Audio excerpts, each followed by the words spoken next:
Hello friends, আজকে আমরা একটা ইউপিএস নিয়ে কথা বলবো। একটা ইউপিএস এসছে আমাদের এখানে, তো সেটাকেই রিপেয়ার করার চেষ্টা করব এবং এর কিছু সমস্যা এবং কিছু বিষয়ে আলোচনা করব, যেটা আপনাদের আশা করি কাজে লাগবে। তো বিভিন্ন সময় আমরা দেখতে পাই যে ইউপিএস আমাদের কিছুদিন কাজ করার পর অটোমেটিক্যালি খারাপ হয়ে যাচ্ছে বা কাজ করছে না। প্রথমে আগে এটাকে আমরা খুলে নিই। তো পেছনে দেখবেন 4টা স্ক্রু আছে, যেগুলোকে একটা একটা করে ওপেন করে নিলে আপনার ইউপিএসটা খুব সহজে খুলে নিতে পারবেন।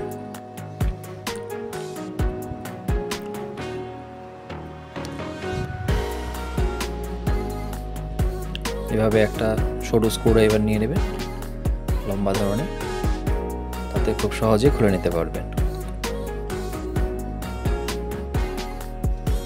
বিভিন্ন ইউপিএসের বিভিন্ন রকম স্ক্রু লাগানোর পজিশন এবং লকিং পজিশন থাকে। তো জেনারেলি এই ধরনেরটাই বেশি দেখা যায়। এটাকে আমরা খুলে নিয়েছি। এর ভেতরে দেখুন, এই মুহূর্তে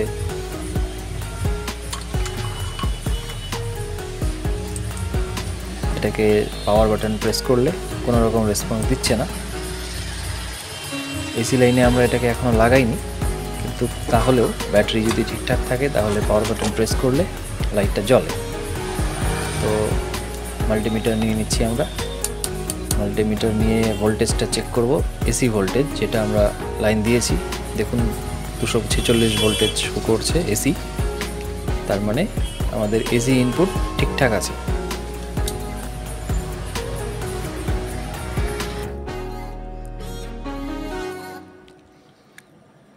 একটু ভালো করে টেস্ট করে দেখি।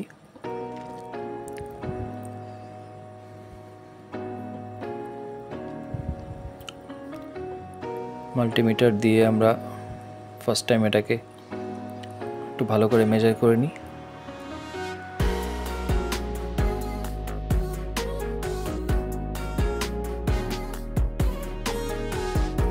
এটাকে আমরা 20 ডিসি ভোল্টেজে রাখলাম এবং ব্যাটারি ভোল্টেজ যখন মেজার করলাম দেখা যাচ্ছে 2.59 ভোল্টেজ শো করছে, অথচ এই ব্যাটারিটা 12 ভোল্টের ব্যাটারি। তো এর অ্যাপ্রক্সিমেটলি 12 বা তার আশেপাশে কোনো একটা ভোল্টেজ দেওয়া উচিত, যেটা দিচ্ছে না। তো এখন আমরা দেখি যে এটার মেইন লাইনে কানেক্ট করে প্রপার সাপ্লাইটা কি আসছে। অনেক সময় পাওয়ার কেবল বা ফিউজেরও সমস্যা থাকে, তো সেটাকে আমরা একটু দেখে নিচ্ছি। মেইন এসি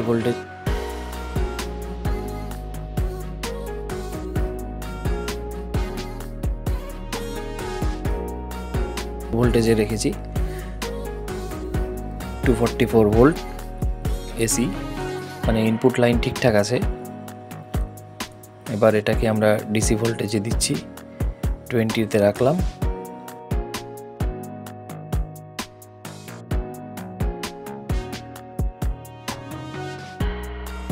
ব্যাটারির ভোল্টেজ অ্যাপ্রক্সিমেট 2.61 এরকম কিছু একটা চলছে। তো বোঝাই যাচ্ছে ব্যাটারিটা একদমই বসে গেছে, এর অপারেশন ভোল্টেজ থেকেও ডাউন হয়ে গেছে। নর্মালি 7 ভোল্ট 8 ভোল্টের কাছাকাছি থাকলেও ব্যাটারিটা কিছুটা রেসপন্স দেয়। তো এটাকে ফার্স্ট টাইম আমরা একটা ভালো ব্যাটারি দিয়ে আগে টেস্ট করে দেখব। একটা ভালো ব্যাটারি আমরা নিয়ে নিয়েছি,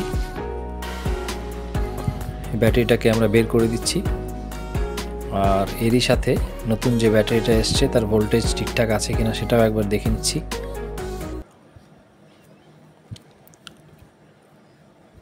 ডিসি ভোল্টেজের রেখেছি আমরা। তো ব্যাটারি এটা 2.28 ভোল্টেজ দেখাচ্ছে, মানে ব্যাটারিটা খুবই ডাউন, এতটা ডাউন আসে না। চার্জ করলেও এটা কাছাকাছি থেকে যাচ্ছে, এতটা প্রপার ভোল্টেজে আসছে না। তো এটা আমাদের নতুন ব্যাটারি। এর টার্মিনাল দুটোকে চেক করে নিচ্ছি। দেখুন এটা মোটামুটি 13 মতন দেখাচ্ছে ভোল্টেজ, মানে 12 থেকে একটু বেশি আছে। তো এই ভোল্টেজ ব্যাটারিটাকে আমরা সরিয়ে দিচ্ছি, নতুন ব্যাটারিটা এর মধ্যে এখন সেট করে নেব।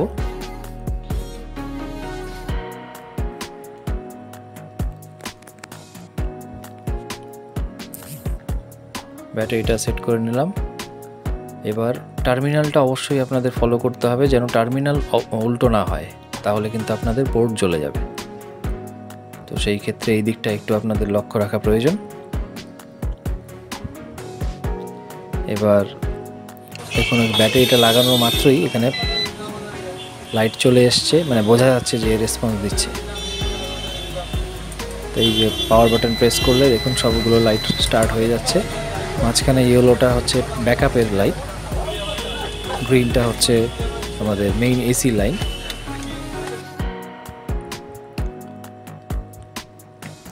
এই এখন আমরা এটাকে এসি লাইনে কানেক্ট করলাম, গ্রিন লাইটটা জ্বলে গেল, তার মানে এটা এসি মেইন লাইন কানেক্টেড আছে।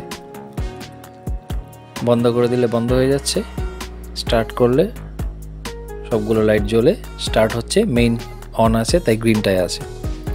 মেইন লাইন খুলে দিলে অটোমেটিক্যালি এটা যখন ব্যাকআপ দেওয়া শুরু করবে তখন ইয়েলো লাইটটা জ্বলে যাবে।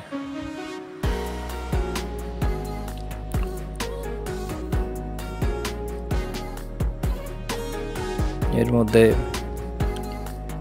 একটু লক্ষ্য করুন, যেহেতু এটা মেইন লাইনে দেওয়া আছে তো চার্জিংটা স্টার্ট হচ্ছে কিনা। হ্যাঁ, চার্জিং হচ্ছে 14.2729 ভোল্টেজের মতন দেখাচ্ছে। ওটা চার্জিং ভোল্টেজ অ্যাপ্রক্সিমেট 14-এর ওপরেই থাকে,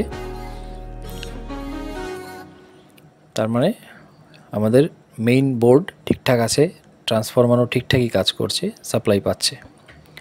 তো এটাকে আমরা এখন আবার স্ক্রু লাগিয়ে রেডি করে নিচ্ছি। সব কিছু হয়ে গেলে লাস্ট টাইম ফাইনালি আরেকবার টেস্ট করব যে ব্যাকআপটা ঠিকঠাক দিচ্ছে কিনা। ওই আগের মতনই 4টে স্ক্রু আছে, শুধু প্রপার এগুলোকে লাগিয়ে নিলে ইউপিএস পুরোপুরি রেডি করার পর আমরা এটাকে আর একটু টেস্ট করে দেখব প্রপার সার্ভিস দিচ্ছে কিনা।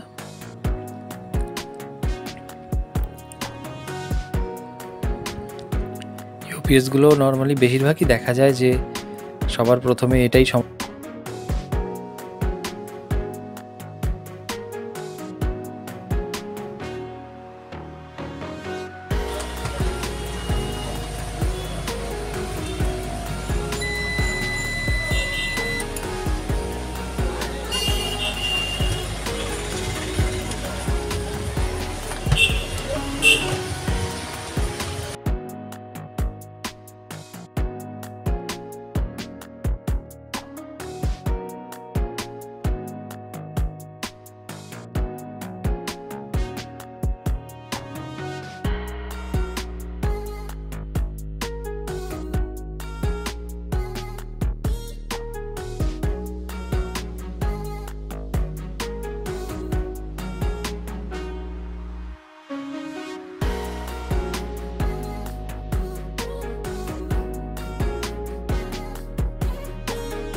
কিছুদিন চলার পর ব্যাটারিটা ভোল্টেজ যখন খুবই কমে যায়, যখন ব্যাটারিটা খারাপ হয়ে যায়, তারপর ফার্স্ট টাইম এটা ব্যাকআপ দিতে পারে না, কিন্তু স্টার্ট হয়, ইউপিএস স্টার্ট হয়। মেইন লাইন ওর সাথে কানেক্টেড থাকলে যা ইকুইপমেন্ট লাগাবেন সেটা চলবে, কিন্তু পাওয়ার কাট হওয়া মাত্রই অটোমেটিক্যালি বন্ধ হয়ে যাবে, ব্যাকআপ দিতে পারবে না। তারপর কিছুদিন এভাবে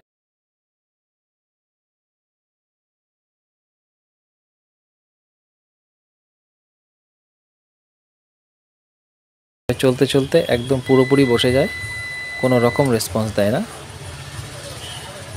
এটাকে অন করলে দেখুন অন হচ্ছে, ইয়েলো লাইট জ্বলছে, কারণ আমরা মেইন লাইনে কানেক্ট করিনি এটার কেবল, ব্যাকআপ লাইটটা স্টার্ট হয়ে গেছে, তার মানে কাজ ঠিকঠাক করছে। তো এটা আছে এটার পাওয়ার কর্ডটা আমরা মেইন লাইনে দিয়ে একটু চেক করে নেব। তার সাথে এটা ব্যাকআপটা ঠিকঠাক দিচ্ছে কিনা সেটা